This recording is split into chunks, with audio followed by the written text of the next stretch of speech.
Hey everyone, I'm Weisheng Chen, founder CEO of Leveragen, a Boston-based biotech company focusing on genetic engineering. So we currently are doing next generation antibody models using advanced genetic engineering technologies.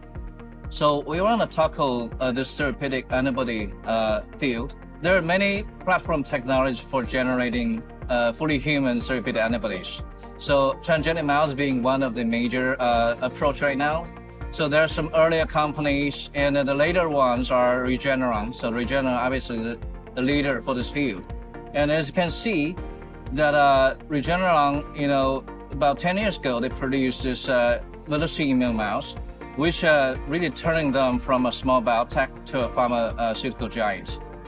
And we founded the company in 2017.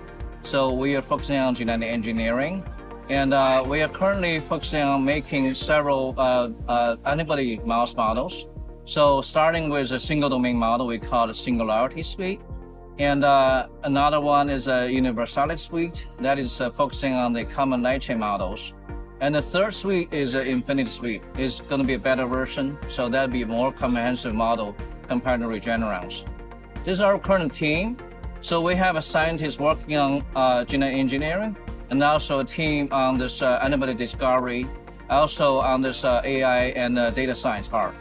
And those are our advisors. So Tom Mann is one of my mentor for many years, and one of the pioneers of molecular biology. And he has founded many companies. So is Charles Zucker, who's a famous neuroscientist, and he's also a serial entrepreneur for multiple companies. And Zijian Liu is a seasoned drug developer. Previously he was with Novartis Shanghai. So today I mostly wanted to introduce this main platform we have right now. It's called Singularity. This is the next generation genetic platform for developing nanobodies and the diverse therapeutic modalities. Basically, we have the single domain model that's from a single chain and a single class of antibody, but using that, we can generate a universe of antibodies. And this is a comparison between a full antibody on the left side, conventional antibody, and a nanobody on the right side. So you can see the size difference, and also, actually, the more important, they are modular. So using these Lego pieces, you can combine those and then generate complicated antibodies. For example, the multi-specific multivalent antibodies. And because they're only short fragment, and you can turn it into RNA very easily, and also engage the CAR T therapy and AAV, ADC, all the different platforms. Another reason they're powerful is that because they're smaller. So even they are only 1/10 of size of a regular antibody, they have all the potency of a regular antibody. So we can use that to tackle difficult targets, including, for example, GPCRs, and also to penetrate deep tissue, like blood-brain barrier, and also like solid tumor. And also one important target currently got missed by the current generation of, antibody therapy, that is an intracellular target. And this nanobody can be engineered away so they can penetrate the cell membrane and tackle intracellular targets. The conventional way to generate a single domain antibodies are using the llamas or alpaca or other camelids. Those species have a unique mutation that leads to the CH1 domain truncation in the full antibody. So because that's a critical link between light chain and heavy chain, so you now generate a heavy chain only antibody. And at the tip of that is a very famous VHH nanobody. So there are several issues with this technology. So one is that those are llama sequences, not human sequence. And you needed to humanize it in order to be used for therapeutic applications. And second, in addition to the heavy chain antibody, they also have the complete set of full antibodies from IgM, IgD, IgE, IgA, all the way to IgG. Those constitute of a commutation of the production of heavy chain antibodies. Actually, they're predominantly so. Some species have over 90% of those full antibodies. So that is one additional drawback. And third is that the llamas, they are farm animals. And immunization course is much longer than the regular lab animals like mice. So then also all the sequence had to be improved, mostly like humanized. That will also take an additional time. To utilize the llama logic and also solving llama's issues, so we went back to mouse. So, we first engineered mimicking the llama logic, where engineering out the CH1 domain from the regular IG, so that now we're generating the mouse nanobody. Second, to solve all these problems with the llama, we mutated out every single regular antibody species from IgM, IgD, IgE, IgA, and all the IgGs. Every single one of those are mutated out. So now we can produce a singularity muscular model that produces mouse nanobodies. And from there, we take this theoretically easy but practically hard approach. That is to humanize the entire genomic region that encodes the mouse VDJ fragments using the human VDJ fragments. So that is humanization process. And we turn that from a mouse nanobody to the human nanobodies. This shows the entire engineering process. The mouse IGH allele in the VDJ region has together 2.5 million bases long. So and the constant region is about 200 kb long. So that encodes all the different antibody species. So we mutated all the species, first of all, on the constant region, to leave only the IgG1. And next, we did a consecutive editing to replace step by step the 2.5 million base long region of mouse VDJ region using human counterpart. So that takes additional 6 more steps. So altogether it takes 9 steps to complete this major engineering event.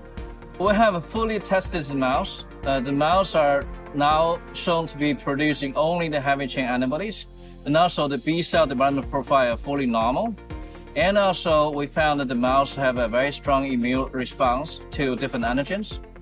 And then taking from there, we went through multiple tests on this immunization process, to see how we can derive the good antibodies out of it. So because of single domain, single chain nature of this nanobodies, we can override the regular antibody development process, not using any single cell approach, including hybridoma or B cell cloning, single cell B cell cloning, or the beacon system. So we can go directly from a bulk sequencing. After immunization, we can do bulk sequencing of the repertoire. And from the entire repertoire, we can go through a recombinant cloning process to select the candidate clones purely from sequences. And then we engineer the vectors out of it, express in the cell line, and then screen for binders. And this is an example for antibodies derived from system and comparing to existing llama and human nanobodies. So you can see this, we are using SARS-CoV-2 as example, SARS-CoV-2 spike binders.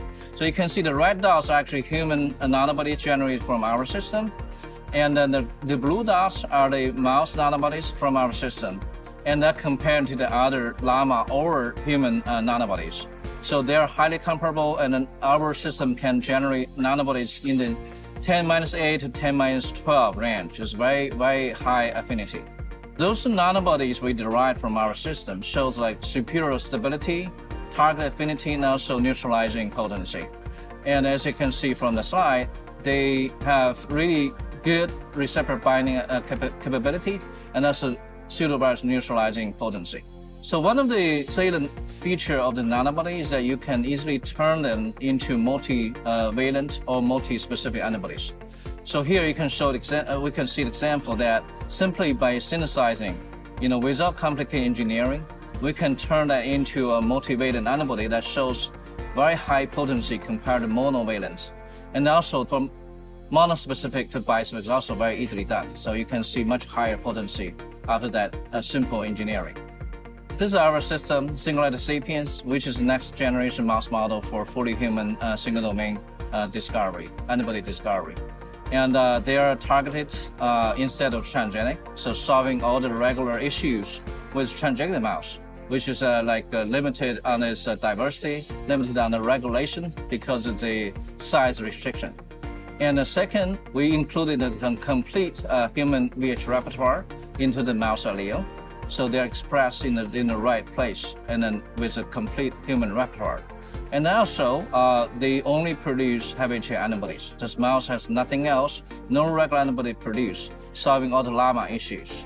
And then we demonstrated they have a normal B cell development and also a very robust immune response. And most importantly, the antibody we derived, they have a superior affinity and functional properties. And we have filed 2 patents to protect this technology.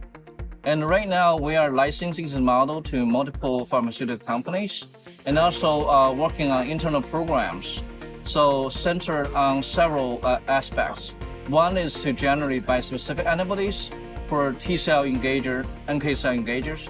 Also, we're working on the coating antibodies for LNP delivery. And more recently, we started work on the brain shuttle antibodies using TFR bispecifics to deliver a different antibody to the brain. Thank you.